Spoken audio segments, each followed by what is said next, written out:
बिहार विधानसभा चुनाव जैसे जैसे नजदीक आ रहे हैं वैसे वैसे सियासत के नए नए दावे सामने आ रहे हैं। कभी जातीय समीकरण पर चर्चा होती है तो कभी विकास की बातें की जाती है, लेकिन इस बार चर्चाओं में सबसे ज्यादा नाम है चुनावी रणनीतिकार से नेता बने प्रशांत किशोर का। किशनगंज में एक सम्मेलन को संबोधित करते हुए उन्होंने ऐसा फॉर्मूला पेश किया जिसने बिहार की राजनीति में नई हलचल मचा दी। नमस्कार, मैं हूं चेष्टा नागर, आप देख रहे हैं द हिंदी टॉप। तो सवाल उठ रहा है कि क्या प्रशांत किशोर महागठबंधन के वोट बैंक में सेंध लगाने की रणनीति बना रहे हैं, और क्या इंडिया गठबंधन का यही फॉर्मूला अब जनस्वराज पार्टी अपने लिए अपनाने जा रही है।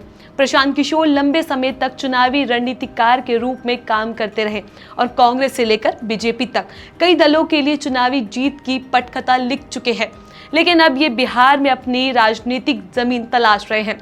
जनस्वराज यात्रा के दौरान ये लगातार जनता से बीच जाते रहे और उन्हें सीधे तौर पर बिहार के मुसलमानों और गांधी अंबेडकर को मानने वाले हिंदुओं को साथ आने का संदेश दिया। किशनगंज में हुए सम्मेलन में प्रशांत किशोर ने कहा कि देश में 80% हिंदू है और बीजेपी को सिर्फ 40% वोट मिलता है, यानी आधे हिंदू बीजेपी के साथ नहीं है। उन्होंने कहा कि मुसलमानों को ये पहचानने की जरूरत है कि कौन सा हिंदू बीजेपी को वोट नहीं देता। ये वही लोग हैं जो गांधी, अंबेडकर, समाजवाद और साम्यवाद की विचारधारा को मानते हैं। अगर 20% मुसलमान और ये 40% हिंदू साथ आ जाए तो बीजेपी के खिलाफ एक लंबी लड़ाई लड़ी जा सकती है। उनके बयान सीधे सीधे महागठबंधन की राजनीति पर चोट करता है। दरअसल बिहार में मुस्लिम वोट परंपरागत रूप में आरजेडी और कांग्रेस को जाता रहा है। 2020 के विधानसभा चुनाव में आरजेडी ने 18 मुस्लिम उम्मीदवार उतारे, जिनमें से 8 जीते। कांग्रेस ने 12 टिकट दी, जिनमें से 4 जीते, यानी मुस्लिम मतदाता महागठबंधन का मजबूत स्तंभ माना जाता रहा। ऐसे में प्रशांत किशोर का नया फॉर्मूला सीधे महागठबंधन की जमीन को खिसकने वाला माना जा रहा है। प्रशांत किशोर ने मुसलमानों से कहा कि दशकों से उन्हें डर और अल्पसंख्यक मानसिकता में रखा गया। नीतीश और लालू के लंबे शासन के बावजूद मुसलमानों का विकास नहीं हुआ। राज्य की विधानसभा में आबादी के हिसाब से जहां 40 मुस्लिम विधायक होने चाहिए थे, वहां आज सिर्फ 19 है। उन्होंने कहा कि मानसिकता बदली जानी चाहिए और मुसलमानों को खुद आगे आकर नेतृत्व करना चाहिए। पिछले चुनाव में ओबीसी की पार्टी AIMIM ने 5 मुस्लिम सीटें जीती थी, लेकिन इसके बाद से सभी विधायक आरजेडी में शामिल हो गए, यानी मुस्लिम वोट की राजनीति हमेशा से महागठबंधन के पक्ष में रही है।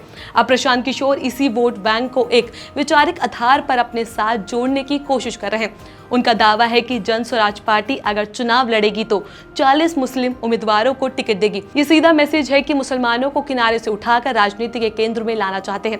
लेकिन बड़ा सवाल ये है कि क्या ये फॉर्मूला वास्तव में सफल होगा? क्या मुसलमान महागठबंधन का दामन छोड़कर प्रशांत किशोर पर भरोसा करेंगे?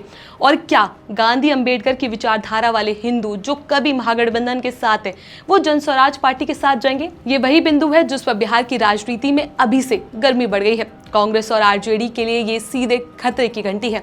महागठबंधन की राजनीति मुस्लिम और यादव MY समीकरण पर टिकी रही, और अगर मुसलमानों का वोट खिसका तो पूरा गठबंधन कमजोर पड़ जाएगा।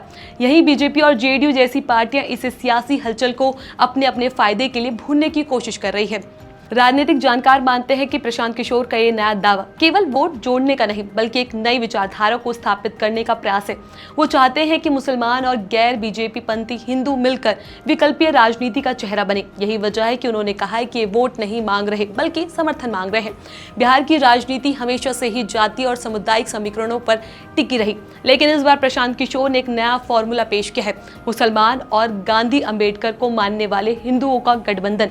सवाल यही है कि क्या ये रणनीति महागठबंधन की जमीन हिला देगी या फिर सिर्फ एक चुनावी जुमला बनकर रह जाएगी? जो भी हो, इतना तय है कि प्रशांत किशोर ने बिहार के चुनावी मैदान में सियासी गर्मी और बढ़ा दी है। इस खबर पर आपका क्या कुछ कहना, अपनी राय हमें नीचे कमेंट बॉक्स में जरूर बताएं। ऐसी और भी वीडियोस के लिए आप हमारे चैनल द हिंदी टॉप को सब्सक्राइब कर लें। इसके अलावा आप हमें X, Facebook और Instagram पर भी फॉलो कर सकते हैं।